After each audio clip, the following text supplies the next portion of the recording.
Bro, did you see this? The kids are really into the 90s.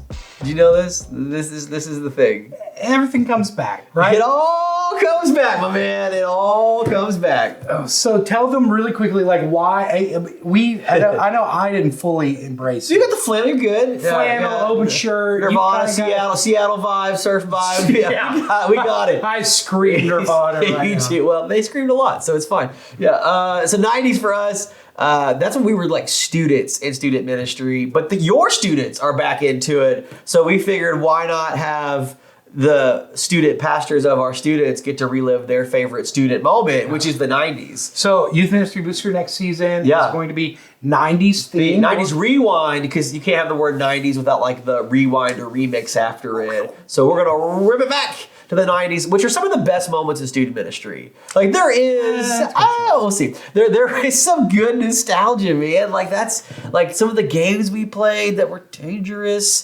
The amount of pizza and ping pong that we used to fill time. Like that's some wild stuff. You think more pizza was eaten in the 90s by student ministry than today? Only because there's a lot of folks that are actually asking questions like, what are some other things that we could serve? Like in the 90s, we were like, it's always pizza, except for when it's tacos. But now it's like, okay. We're done with pizza. What else is there? So yeah, I think definitely. I didn't know there were anything Definitely. else. Well, $5 hot and ready was still $5 back then too. So which is wild if you think about the fact that really hasn't changed. it is now. It's like $5.99 hot and ready. Oh, okay. It's gone up. Sorry, yeah. You know. The rest of the world's doubled in prices. CCP's is like, nah, Hold it down. we're gonna roll with $6. Yeah. Price is the same. The pizza is less. It's good. Okay, if you could give me your 3 things. Ooh, okay. That when you think of the 90s, we'll go back and forth. Back and forth. 3 things from each of us.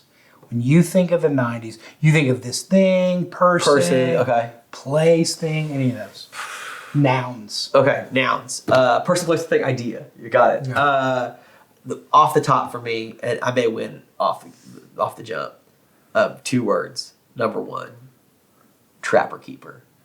Oh, it's good. Trapper Keeper is, it was a social identifying artifact. Like what you had, like which, not just if you had a brand name one, if you actually had the Trapper Keeper, and then like who was on it, right? If it was like the boy band or the teen star, if it was the spacey looking one, or if you had like the knockoff ones. But a Trapper Keeper, the idea that Velcro binder held everything about you that you needed, strong play. And you know that I had a good one. I'm trying to think. I had a Game Boy backpack, and then I think I had like a Mario knockoff Trapper Keeper, because I love a good bag and I love a good organization system. So Trapper Keeper. Yeah. Anybody takers? Do you have one? So for me, when I think of 90s, there's going to be multiple things involved in this one. Ooh, okay. So I don't know if it's cheating. No, it's probably cheating. I do like to bend the rules. We'll see. It's kind of, and we alluded to it earlier. Okay. But it is that like grunge. Okay. Like persona music. Yeah. Because there was a lot that went into that, right? Yeah. Like it was more than just Nirvana. Yeah. Like there's multiple other bands that I would put into that same category. But Nirvana, Pearl Jam are pretty much the twin. But then you go into like Foo Fighters, Stone Temple Pilots, Smashing Pumpkins, those kind of things. But I also think that there's like a look that goes with that too. And kind of a precursor to emo that way, right? Where there was like almost a costume that went with the music. Yeah, it's good. It started this like blend too of like these cross-cultural things. Okay. Right? Like you've got a little bit of the like skateboard thing that happens, like that's tied into that. Definitely this like, band stuff that goes along with it. But so when I think of 90s, I think of that grunge. Okay. I know, so number 2 for me, like I know that there was like a movement before this, but I think I was just early enough in the 90s that I got to see the full like transformation of it, and it's pro wrestling. Oh. Like, I know that like Hogan is the 80s, but like inside of the 90s, you had like Hogan like kind of passing the baton from everything from like new generation stuff to like I mean, NWO started in the 90s. So that was what I was going to ask. It was late 90s. So like if you have the whole 90s, you go from like Hogan and Warrior in like 90 and 91 to like NWO, Monday Night Wars, WCW, WWF was like 97, 98. And so that's a really like that's a lot of important history happening inside of like 8 years if you're a fan. And that period of time, I would say too, because like I watched wrestling during that period of time. Yeah. But never watched it before, and really never watched. So many casual fans that would know like Monday Night Wars and NWO stuff. Right. Critical, so critical. So that's my second. Who was your favorite wrestler, guy? Favorite wrestler on record. Oh, this is a big thing for you. It is. It is a big thing for me. Bret the Hitman Hart. Best there ever was. Best there ever is. Best there ever will be. No, he's ultimate technician. Ultimate technician. But I'm also a big fan of Chris Jericho. What about Sting? Stinger's fine. As the casual fan. I know, you love Sting, right? He was Beachy and then he was the Crow. I got it. Yeah. That's cool. Yeah. All right. My next one is... I'm going genre again. Going genre. Okay, full genre. Look at you with music picks and music words. Not the usual. After school sitcoms. Okay. I know that bleeds into other eras. But there was a golden age. Bro. Can we go maybe just call it TGIF? Because Right. the TGIF block is iconic. But like Full House, Family Matters. Full House, Family Matters. Yeah. And even some like other like Yeah. The family-based sitcoms or whatever. Yeah. Some strong plays. our boy Kirk Cameron. Dude, crushing it. I mean, just all of him. Yeah. It's a good pick. I think that that falls into a lot of things there. Okay. So.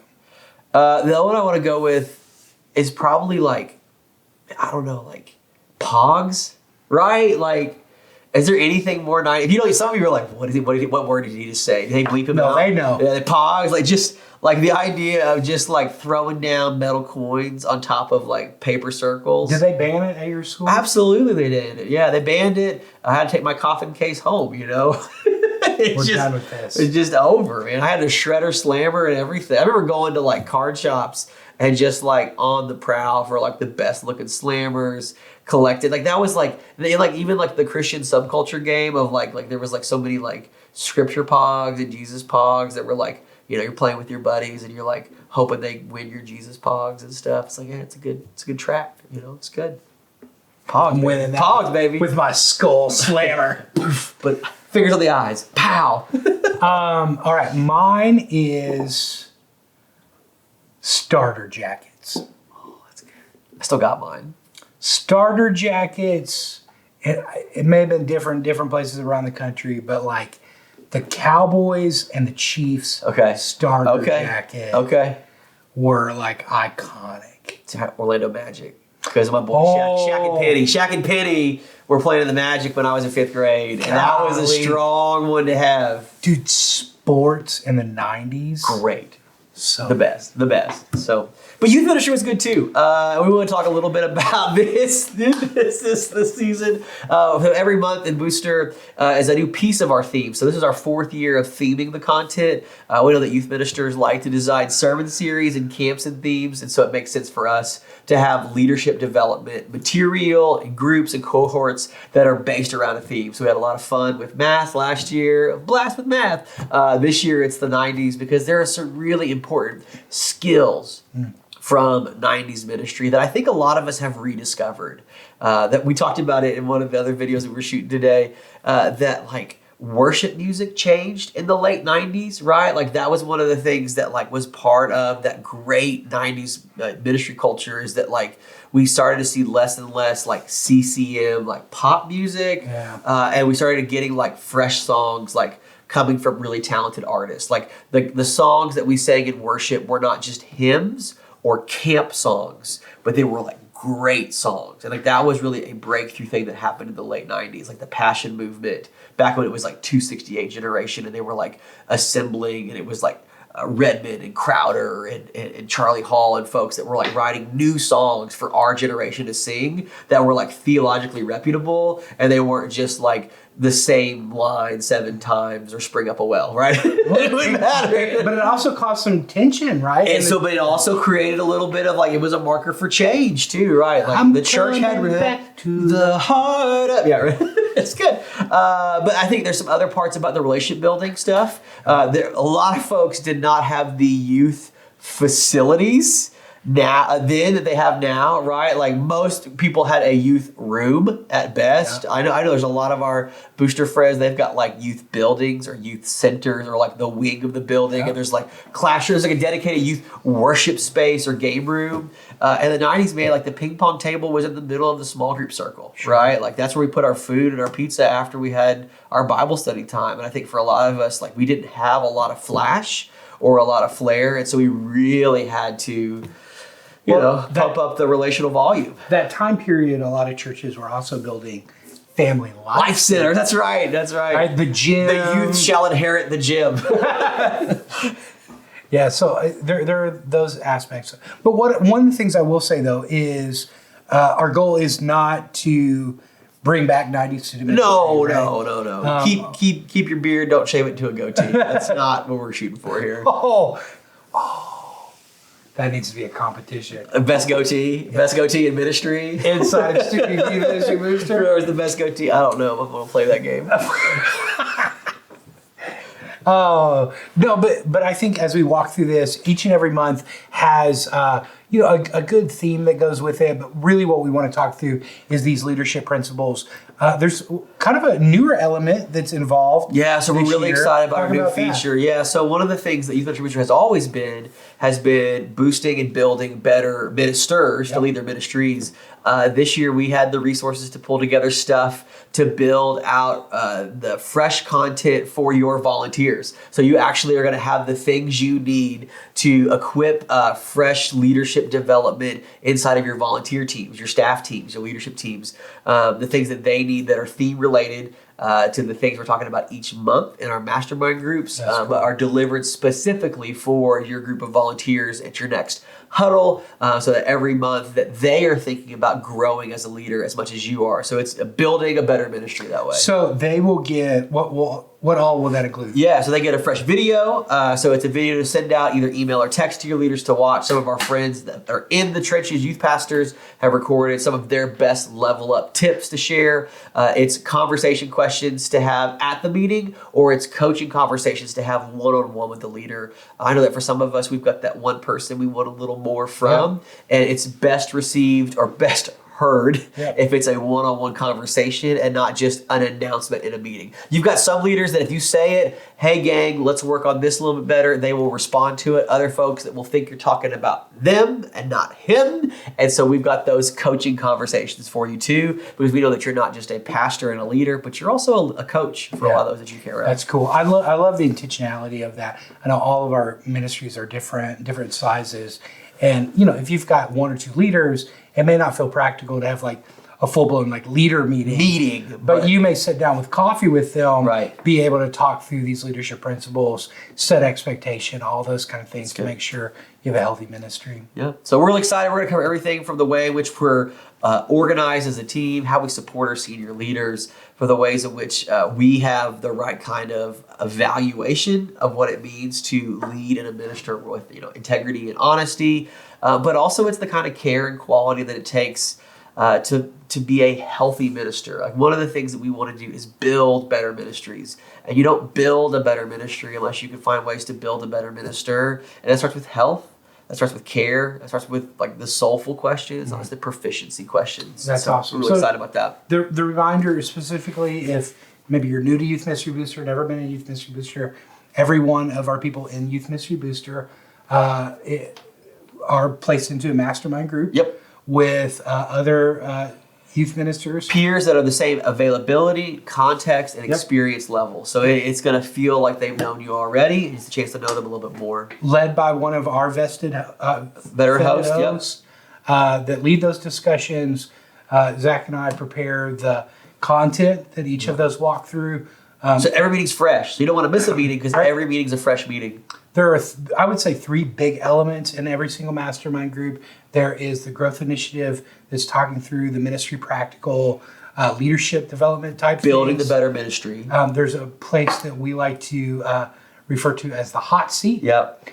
Which a new person each week in your mastermind group is placed on the hot seat. They know coming into that meeting that they'll be on the hot seat, and they get to come with their idea, or the thing that they want to talk about, or get ideas and feedback from their group and talk through that. Little group coaching. And then the final aspect of that is our soul care. We want to ask difficult questions, hard questions, probing questions, because we want to build a community of youth ministers that aren't about the status quo. Yeah. That aren't just about doing ministry because everybody else has always done it this way, but we want to challenge each other. We want to be better ministers. Yeah, that's right. We don't just want to follow the trends and do the cool things. We want to develop a community of ministers that care for one another and challenge each other. Yeah. And so my comment is always not, do you feel like you need Youth Ministry Booster? Yeah. Are you willing to invest in the community of Youth Ministry Booster to challenge and encourage other youth ministers? And I know when we do that well, we too will be challenged. It's all about building better youth ministries. It starts with the ways in which we are built better as youth ministers in the culture of leadership in youth ministry and for the ministries that we serve and shape. And so, Chad, love you, bro. And the chance that we get to hang out together and talk about all year long the 90s things in youth ministry that matter in principle. Maybe we're not throwing back the fashion just quite yet, but we're excited to see what the retro future of youth ministry will look like. I'm going to pump these bad boys up. Pump them up! Explode.